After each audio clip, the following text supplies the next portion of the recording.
Hey there, I'm Tim Mackey from the Bible Project, and today's verse of the day is from Paul's letter to the Galatians, chapter 4, verses 4 through 5, which read, "But when the fullness of time came, God sent forth his Son, born of a woman, born under the law, so that he might redeem those who were under the law, so that we might receive the adoption as sons." Paul is compacting almost the entire story of the Bible down into just a couple sentences.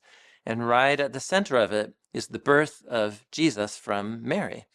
But he wants to locate that moment of Jesus' birth in the bigger storyline of the Bible. That's what he means by "in the fullness of time came." Jesus comes as the fulfillment of God's long promise to raise up a new kind of human image of God who will actually be a faithful human that we're all made to be, but have failed to be. And when he talks about redeeming those who are under the law, he's talking about Jesus' own Israelite people.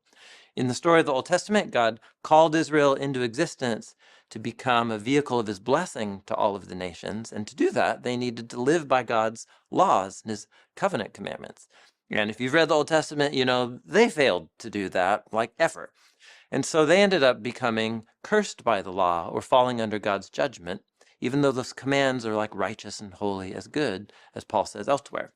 And notice here at the end, it's really cool. He says he both came to redeem those who were under the law, that is his own Israelite people, but then also so that we might receive adoption as sons. That "we" is referring to all the nations of the world who are not Israelites, but we are images of God, and God wants to adopt all of us into his family. This story is really like the biggest story that you could imagine that gives meaning to our lives, but also to why we celebrate the birth of Jesus every year.